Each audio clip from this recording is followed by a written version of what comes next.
Alright guys, welcome back to Quantum's top 5 weapons for PvP. We're outlining some of the best weapons to use in 1v1 duels in the arena style mode for Dark Souls 3. If you're a regular of the series and been following my channel since I've been uploading Dark Souls 3 content, I know you've been waiting a while for this and I do apologize, but we're going to get straight to it. And there's a reason why I didn't put the names in the title, and you'll see why in a moment. If you're new to the series, please make sure you go back and check weapons 4 and 5.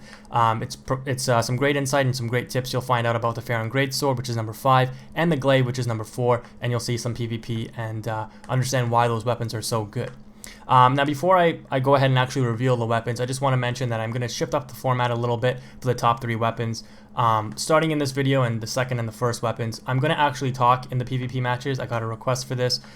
So give me some feedback. Let me know if you guys end up liking it. I'm going to try to break down my matches and give you guys like a play-by-play, mistakes, things to look out for, stuff like that, instead of just letting music play in the background. So just give me some feedback. Let me know if you guys like it, and we'll move on from there.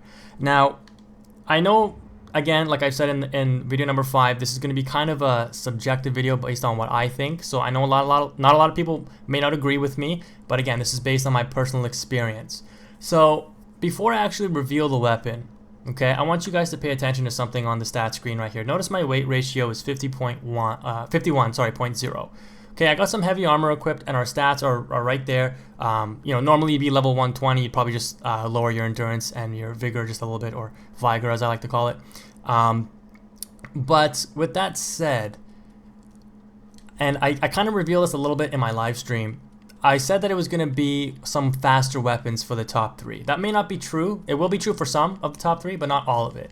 So number 3, finally revealed, is the S-Stock, in my opinion. And you notice that when I equip it, my equip load only goes up by 5.9%, right? From 51 to 56.9, right? That's what, 5.9%, right? So with that said, is it really the only thing you can equip in this slot? I mean, I know we normally would equip the Sunlight Straight Sword, right? And, for our buffs and whatnot, and that only puts us to 62%. And then, we would have a fist weapon for parrying and FP recovery. But number 3 is unique. Number 3 is not just the S-Stock. Number 3 is also a straight sword. And whether you use the Sunlight Straight Sword or you switch out to the Goddard Twin Sword, this is the best, or the third best weapon for PvP in my opinion. Yes, it is a dual setup using both the S-Stock and the Goddard Twin Sword, or the Sunlight Straight Sword, whatever you want to use. Now, in some of the PvP fights you're going to see, sometimes I just stick with the Sunlight Straight Sword, but towards the end I actually start switching it out to the Goddard Twin Swords.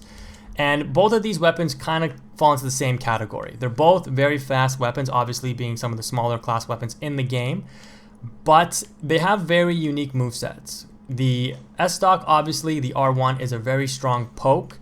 The R2 is not really utilized, and the weapon art isn't really utilized either. The Goddard Twin Sword is a very long, just standard straight sword. And when you hold it in your offhand, the R2 is just a normal swing. And if you hold down triangle, you can two-hand the Goddard Twin Swords. And now you have R1 becomes a normal swing, L1 becomes the special dual weapon attacks. You can roll an L1 for the overpowered rolling thrust attack. So this setup is actually, I guess you could call it a dual third best weapon in the game. So the Goddard Twin Swords and the S-Stock, of course you can use them separately, you don't have to use them together, but just because these weapons weigh so little, which is a big advantage of these weapons, you can actually equip both and have both of them at your disposal at the same time.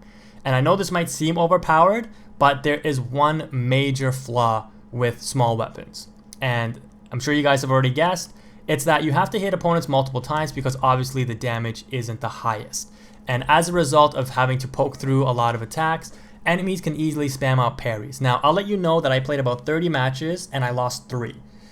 2 of them were to parries, and one of them was I guess you can call it, I got outplayed. I'll legitimately say that. The guy, he tricked me, and yeah, he beat me. So props to him. He was using a weapon that I'm going to outline a little bit later. But the 2 that I lost to parries, I mean, I had to hit the enemy multiple times, and I had him, down to a good amount of health, and then, he just has to, all it takes is one parry sometimes when they're using heavy weapons, and then, you're going to die. So it has that major flaw, as well as, you know, when you're running at opponents or if you're chasing somebody down, if they have a better ranged weapon, it can usually outclass your weapon or outclass you before you can even get there to hit them. Obviously, some of the stronger points with shorter weapons is that they're very quick. You can often just run at opponents and roll out of their attacks, or roll, you know, even if they try to parry you. So it gives you a lot of versatility. It's easy to hit enemies out of attack. So if the enemy misjudges your speed and, you know, maybe tries to swing too late or swing too early, usually you can see the startup animation of a bigger weapon or a heavier weapon starting up, and you can react appropriately. You can either try to parry, right, or you can just roll, or you can even, you know, thrust at them with a running attack, right? And because the S-Stock deals damage in one specific point, because it is a thrusting weapon, you're likely going to hit them out of their attack before any hyper frames or anything activate, and you're going to stagger them out of their attack. So the setup is good, but it does have its flaws. Again, the two flaws, just it's enemy gets a lot of chances to parry you, as well as it takes a lot of hits, so battles can sometimes be a little bit more drawn out than it needs to be. Now, of course, you can switch this up with any mode or any way you like, and what I generally do is when I had the S-Stock in my main hand and the Sunlight Straight Sword in my offhand, I had the Bellvine equipped in my main hand, and then I would use the Dragon Slayer armor for 66.6% weight with a little bit more defense. Now, of course, two-handing the two-handing the Sunlight Straight Sword and then hitting L2 buffs you there, and you go up to 475 damage with the S-Stock, again with the ring. And then we can easily switch out and cast Deep Protection, which is going to pump us up to about 500 damage. If you switch out to the Goddard Twin Sword, you're doing 500 damage as well with that. And then, of course, with the S-Stock in your main hand, you can buff it for an extra 80 points of damage, right? Or a lot more damage. That's 110 damage. Wow, I didn't even notice that. Anyways, yeah, so you do 610 damage with the S-Stock, which is pretty OP for a fast weapon, right? But again, enemies have a lot of defense, so you're going to have to hit them multiple times still because you're not doing the full damage, obviously. Now, with that said, you can always switch up the way that you want to do things. So what I was doing for the later half of the PvP fights was I was switching out a heavier armor piece for lighter armor, and I was changing my setup a bit. So again, this is solely based on whatever you're comfortable with. Since you don't really use the L or the R2 attack of the S-Stock, you can put the Goddard Twin Swords in your main hand and the S-Stock in an offhand. You can have, sorry for switching up so many screens, guys, but you can set it up like this, okay? And as a result, you know, let me just set out the bonfire and I'll show you guys exactly what I mean. You can buff the same way you normally would, so again, just casting. But this way you can buff the Goddard Twin Swords with the Pine Resin instead and have the S-Stock in your offhand, because the L2 is the normal R1 thrust with the S-Stock. So it's still very good, and it gives you an easy advantage to use the Goddard Twin Swords as your primary weapon. And of course, you can hold triangle to just two-hand the S-Stock, right? And the R1 moveset comes back. Or you can just press triangle and two-hand the Goddard Twin Swords. Now, notice that when you hold triangle down, if you want to two-hand the S-Stock, not that anybody really would, but you do lose the resin for some reason. I don't know why, but it is what it is. So you're going to probably do around, again, 600 damage with the refined Goddard Twin Swords if you end up using the resin on that over the S-Stock. And of course, I mean, you can even, I mean, I don't really recommend you constantly try to switch out things a lot. But you can always de-equip this because you don't really need it and then switch back to heavy armor. But I mean, you're doing a lot of switching around and buffing already. No sense in wasting more time than you need to. But that is the setup, guys. Obviously, these movesets are very overpowered. Just the standard R1 with any longsword is really, really good. The S-Stock, just a general poke, the R1, or in this case, the L2, if it's in your offhand, very strong. When you two-hand the Goddard Twin Swords, the L1 combo is extremely powerful. It does a ton of damage, especially when you have all your buffs on. You're going to take off over 50% of an enemy's health if you actually combo them. The rolling L1 has an insane hitbox. You're going to catch rolls. You're going to catch a lot of things, hit enemies out of attacks, and it's really fast. But again, all of this stuff is easily parryable, and you do have to hit people multiple times to finish them off. So that is the setup, guys. I'm going to switch it over to the actual PvP fights. If you have any questions or comments, please let me know. But thank you for checking it out, and let's get into some actual PvP matches. Alright, so in this first matchup, we're going up against a straight sword paired with a fist weapon. Now, this combo can be really annoying straight swords can do a lot of damage, especially for the 2 hits when they have it buffed and such, obviously, as you guys have seen in our videos. So when you're facing up against this, you have to be very careful because you have to really time your pokes, because a mistimed roll or something can easily be caught by an easy weapon to spam out that's really quick, like a straight sword.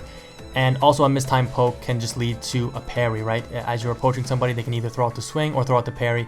So you have to be really careful, and this kind of setup is really annoying. Of course, the good thing is that if somebody does what this guy just did here, which is just spam the hell out of R1, it's very easy to just roll, and then catch them as they're in the recovery frames if you're like on the side of them or behind them and you know that you're not going to hit them. Again, we're coming into a guy who just wants to end up parrying us, and we show him that, you know, we're not going to fall for that. Check this out. Right, so really easy there to finish him off with a flawless, which is kind of nice. This guy here utilizing kind of a unique strategy, using the Black Knight shield, because if you have it in your offhand, you can use your weapon art from your main hand without two-handing the weapon. So this guy's obvious strategy was just to throw out weapon arts. As you can see, he's trying to just throw out the normal R1, and we're just poking the hell out of him because we know he can't parry, so we can just rush him down. But of course, he's able to poise through or hyper armor through with some of his special attacks and hit us, and it was a close match, but we end up coming out on top because the rushdown is just too strong. And obviously, I'm using the S-Stock in my main hand and the fist weapon, or the straight sword in my offhand. But arguably, as I outlined in the beginning, when you put the straight sword in your main hand, it can be a little bit better just because you don't really use the S-Stock for anything else other than its R1 poke. So having it in your offhand for the L2 poke is just as good. And I don't understand why people try to use shield instead of just a fist weapon for parrying, because you're not going to really block with a shield anyways. Now this video here, or this clip, this guy ended up rolling himself into a corner, so I normally never do that, but I just spammed out R1 because I knew I would eventually catch him, and he's using a heavy weapon, so he's not really going to catch us. And I wouldn't normally have included a clip like this, but this guy summoned me again for a fight, and he ended up healing, so we just chased him down. We knew that, yeah, he probably doesn't know what he's doing. It was just funny, I don't know. And we can see how fast this weapon is. Like, we were hitting him out of his attack. We were able to hit him and roll before he was even able to come out with his attack. Like, that's just the speed of these weapons. So the main flaw is just watching out for those parries. And if you're somebody like who plays like me, you can see that this guy was doing nothing but parrying. As you run at somebody, you have to be aware of, you know, paying attention to the opponent. Because if they're starting up a swing, you're obviously going to roll. And if they're going to parry, you can kind of, if you see the parrying animation and you roll anyways, anticipating a swing, you likely end up behind them and you can go for a backstab. Now, that's what I did with that guy. It doesn't always work in this game because a lot of times you'll get the backstab animation, but an enemy will be able to recover from his parry and roll out before that. But, you know, sometimes you do catch people with backstabs, especially when you can predict that they're going to parry. Like, that guy was obviously spamming the parry, you know, 2 fights ago, and it was easy to catch him. Whenever you fight somebody with a shorter weapon range, like axes and stuff like that, it's very easy to outpoke him. He obviously realized that he was being outclassed, so he had to switch to a desperate parry. And again, once you understand how to read the parries, you're not going to get killed by them as much. And like I said in the beginning of this video, we played about 30 matches, and I lost 3. 2 of them were to parries. One of them was to a guy that kind of played me a little bit, and I kind of fell for his tactics, and I lost. I'm not going to reveal the weapon he used because I may be outlining it a little bit later, let's just say. And I mean, I technically lost the 4th match, but I'll discuss that when we get to it. This setup is also good for people when they use great shields, and you can see here when you run a setup like mine, we're able to throw out so many hits because these small weapons also consume such little stamina. If the enemy thought he could attack through our attack while we were spamming the hell out of him through while he had his great shield up, our weapon is faster than his, so we're going to end up hitting him if he tried to attack through his great shield. But as long as he kept his great shield up, we can just, you know, throw out, I don't even know how many attacks that was, 6, 7, 8 attacks, and eventually break his guard and do some serious damage to him. So great shield's not so good for PvP, especially when you go up against people with fast weapons who have a lot of stamina like our class does here. So this class does counter a lot of things, and this match is kind of funny. I kind of messed up here because I thought that, well, first I messed up because I de-equipped the weapon that I buffed by accident, and then I thought I two-handed the Goddard Twin Sword. So I'm actually approaching this guy and pressing L1, and I'm actually guarding with the Goddard Twin Swords instead of doing the rolling R1 thrust, until I realized, and I actually ended up two-handing the Goddard Twin Swords, and now I can actually come through and do my attack. So the first half of this matchup, you know, I missed so many easy ways to hit out the opponent. But there you can see the power of the Goddard Twin Swords. We only had Sunlight Sword and the protection buff on, but we did 1,000 damage with a single combo. And like I said, if you hit somebody with a combo with the L1 with the Goddard Twin Swords, you're going to take off over 50% of their health. And if we would have had that weapon buffed with our resin, it would have done even more damage. So it's really, really good, and that's why towards the start of the PvP fights I kind of said the Goddard Twin Sword in your main hand is probably better, again, because you don't really use anything other than the standard poke from the S-Stock. So let me know, guys, as well. I'm kind of switching up the format and talking during my PvP fights to break them down at the request of a user who posted on a video. So I'm always looking for feedback. So let me know what you guys think. If you would prefer, not hearing my voice talk for a full like 15-20 minutes and just rather just hear some pretty cool music, let me know as well. I'll try to accommodate or mix things up. But here you can see we switched out again to the Goddard Twin Swords, easily caught the roll and finished this guy off. Now we're ended up summoning opponents, and the difference is now that I've switched the setup for the Goddard Twin Swords in my main hand and the S-Stock in my off hand, and you're gonna see just the sheer just dominance of this stuff. It's absolutely insane, especially when you see enemies not really utilizing the parry. Again, parrying is a risk, right? I mean, you're probably gonna miss more parries than you hit. But when you do hit a parry, yeah, you're going to take a ton of damage. But when you see an enemy who doesn't want to parry, you just have to play, as you're approaching the enemy, reactive. So if you see them trying to outswing on you, like I said, it's kind of not really a flaw, but it can be if you're kind of too rushdown heavy. But as you're running at an opponent, if they're using a weapon that has more range, they're going to try to preemptively swing. So you kind of have to run at them, wait to see the startup animation of their heavier weapon, and then time your roll to punish their attack. That's what makes the rushdown with a smaller weapon so good. But again, the kind of rock, paper, scissors mechanic of the game makes it so that if the enemy is parrying, they have dual options, right? If you're running at them, you kind of have to really pay attention to what the opponent is doing. Because if you see the startup animation of an attack, you don't want to end up just running at them thinking they're going to parry and just wait and attack.